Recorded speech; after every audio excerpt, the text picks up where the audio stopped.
송금 날짜와 조사받는 날짜의 시간적 간격이 크면 일단 소변에서 양성 나와도 최근 투약에 대해서는 기억 안 난다라고 얘기해라. 그러면 넘어갈 수 있다. 뭐 이런 식으로 또 설명을 해놨더라고요. 그건 절대 틀린 말입니다. 네. 왜냐하면은 안녕하세요. 여러분의 인생을 지켜드리는 인생 변호사, 검사 출신 변호사 배한진 변호사 김한솔 변호사입니다. 네, 여러분 이제 더 이상 대한민국이 뭐 마약 청정국이 아니다 라는 뉴스 언론을 통해서 정말 많이 접하셨을 텐데 매해 입건되는 마약 사범의 수가 날로 급증을 하고 있습니다. 그래서 오늘은 그 마약 사범 증가의 한 원인이 되는 텔레그램 마약방의 실체에 대해서 한번 저희들이 알아보는 시간을 가져보려고 합니다. 소변님, 우리나라가 마약 사범이 이게 급증하는 가장 큰 원인 어디에 있다고 보세요?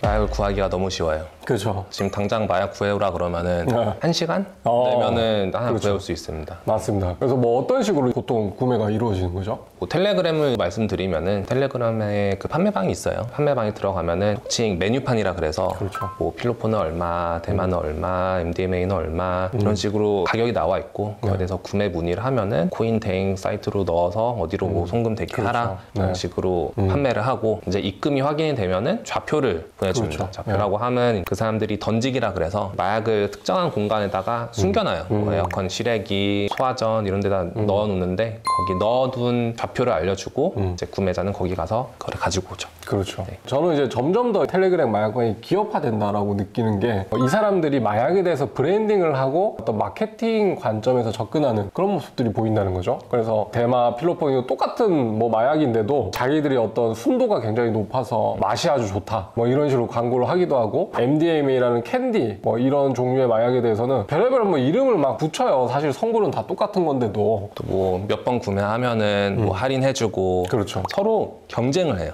맞습니다. 텔레그램 방들끼리. 네. 그래서 실제로 뭐 샘플에 대한 이벤트 이런 것도 해서 무상으로 0.2g 정도 이렇게 1회 투약분 같은 거를 좀 숨겨놓고 좌표를 던지는 거죠. 마약 살 돈이 없는 사람이라면 그 쉽게 한번 호기심에 투약해보면 자기들 입장에서는 구매자가 생겨나는 거니까요. 이런 식으로 운영을 하고 있죠. 제가 봤던 거는 뭐 하나 구매를 하면서 이번에 이거 우리 나온 신상인데 한번 해봐라 이러면서 샘플 그렇죠. 주는 경우도 있고 네. 아주 뭐 악질적인 것 같습니다. 네. 그리고 그런 마약방에 이어서 후기방을 또 따로 운영을 해서 필로폰의 맛이 어땠는지 퀄리티가 어땠는지 후기를 올려주면 또 서비스로 또 마약류 제공하는 이런 식의 정말로 기업화되고 있는 걸 체감할 수 있었습니다. 텔레그램 들어가면 검색만 하면 굉장히 많이 나오잖아요. 그럼 이 가격도 되게 천차만별일 텐데 소비자 입장에서는 어떤 기준으로 좀 마약 구매하는 걸까요? 그게 이제 결국엔 판매하는 채널이 뭐 100개가 있다고 해도 그 사람들도 결국에 기업화되고 있기 때문에 어느 일정한 가격대가 형성이 돼 있죠. 구매자 입장에서는 1번, 2번, 3번, 4번, 5번 중에 누구를 선택하느냐 최초로 할 때는 그 중에서 뭐 제일 괜찮아 보이는데 광고를 잘하는 대로 들어가겠죠. 수십 번 거래했는데 괜찮다 뭐 좌표에 갔는데 없어진 적이 한 번도 없다 그러면은 이제 거기랑 계속 지속적으로 거래를 하는 거고 주변 친구들한테 말하면은 친구들이 또 거기서 거래할 수도 있고 이런 식으로 거래가 많이 진행됩니다. 네, 그래서 실제로 뭐 한 판매상한테 여러 번 이제 구매를 시도하게 되면 그 사람과 또 친분이 쌓여서 1대1로 텔레그램 대화를 나누는 경우도 있거든요. 그러면 그쪽에서 이게 약을 줄 테니까 드라퍼 한번 해보지 않겠냐라는 식으로 제안이 들어오기도 하고, 드라퍼라는 거는 그 마약을 소분해가지고 특정 장소에다 은닉을 해놓는 역할을 하는 사람을 이제 드라퍼라고 하거든요. 이런 구조입니다. 실제로 그리고 그 마약방에 들어가 보면 상시 마약 드라퍼를 고용을 하고 있다라는 식으로 홍보를 하기도 하고, 텔레그램 대화방 나중에 뭐 압수수색해서 까보면 상선이 드라퍼들을 자기 직원이라고도 칭하기도 해요. 그래서 구매자들이 문의 오면 뭐 수원 지역에 직원이 있는데 좌표 던지라고 지시했다 이렇게 하고도 있어서 정말 좀 심각하다고 저는 생각합니다. 네, 그래서 거기에 또 읽다 보면 이 사람들은 결국에는 물건을 많이 팔아야 되니까 단속을 피하는 팁도 알려주기도 하고, 단속이 됐을 때 경찰 조사를 어떻게 받아야 되는지 이런 것들도 이제 자기들 나름대로 설명을 해놓고 있거든요. 저희가 이제 변호사 관점에서 한번 펄 변호사님이랑 같이 검토해봤는데 그런 이야기를 지금부터 한번 해보겠습니다. 자, 첫 번째 질문이, 혼자 조사 받게 되면 형사들이 자기들은 사람 취급을 안 한다는 거죠. 그래서 이런 강압적인 조사를 이겨내고 자기의 의견을 관철시키기 위해서는 변호사의 조력이 필요하고, 그런 역할을 하는 변호사라면 그 돈이 안 아깝다, 그런 식으로 이제 좀 설명을 하는 경우가 있더라고요. 어떻게 보세요? 그 부분은 맞는 것 같아요. 제가 의뢰인들하고 동석을 해서 조사 입회를 많이 갔었는데 저한테 강압적으로 하거나 제가 같이 간 피의자한테 강압적으로 하거나 그런 적은 단 한 번도 없었거든요. 그렇죠. 근데 만약에 계약을 할 때 동석을 안 하는 조건으로 계약을 하신 분들이 이제 혼자서 조사를 받을 수 있는데, 그런 경우에는 엄청 호통을 치고 돌아가면서 수십 번씩 조사를 하고 어떻게 해서든 자백을 이끌어내려고 하는 경우가 많기 때문에 변호사가 동의한다는 것은 강압적인 수사를 막는다는 측면에서는 되게 효율적인 방법이라고 볼 수 있습니다. 실제로 부인하는 사건을 조사 입회를 같이 들어가 보면 입회하는 변호사에 대한 어떤 시선 자체도 사람 취급 안 하는 그런 눈빛을 느낄 때가 많은데 이건 내가 만약에 없었더라면 어땠을까라는 생각도 사실 많이 했습니다.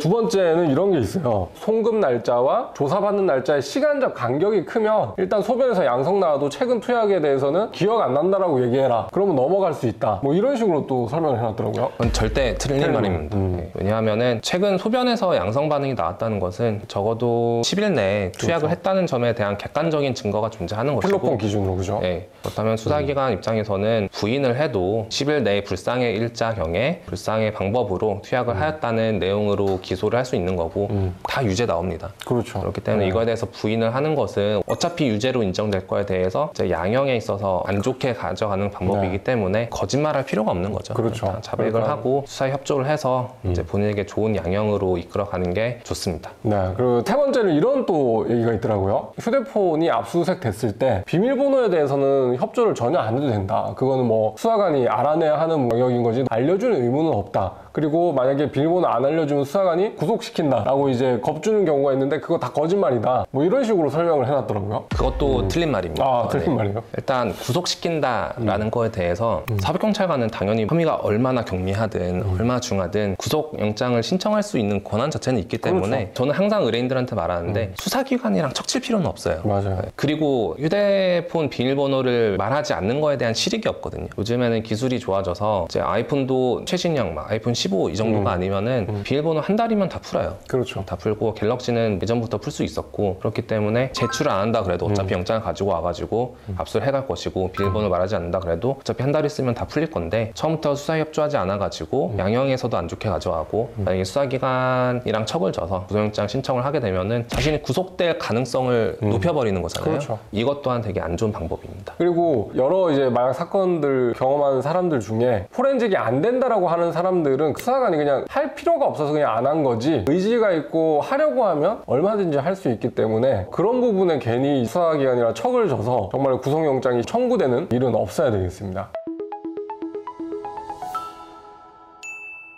오늘은 이제 점점 기업화되고 있는 텔레그램 마약방의 어떤 실체에 대해서 한번 알아봤고 그 마케팅적인 요소라고 할 수 있는 뭐 이런 것들에 대해서 한번 봤는데 대체로 좀 근거가 없는 자기들의 일방적인 주장에 가깝거든요. 말씀해 주신 것처럼 그 판매자들이 더 마약을 많이 판매하기 위해서 뭐 고객들에게 뭐 노하우가 있다, 뭐 그렇죠. 경험이 있다 이런 것을 네. 어필하려고 써놓은 내용이지 판매상들 입장에서는 구매자들이 구속되건 안 되건 큰 의미는 없거든요. 관심이 없겠죠. 관심이 없죠. 자기를 많이 팔면 그만인 사람들이니까요. 그래서 그들의 말을 조건적으로 믿는 것보다는 그 경찰로부터 연락이 왔을 때 형사 전문 변호인과 한번 면담을 해보시고 구체적인 대응 방법을 확인하시는 게 더 좋은 방법인 것 같습니다. 네, 그래서 이렇게 대한민국이 마약 청정국의 지위를 잃어가는 가장 큰 원인 중에 하나인 텔레그램 마약방의 실체에 대해서 한번 알아보는 시간을 가졌습니다. 오늘 영상 유익하셨다면 좋아요와 구독, 알림 설정까지 부탁드리겠습니다. 감사합니다.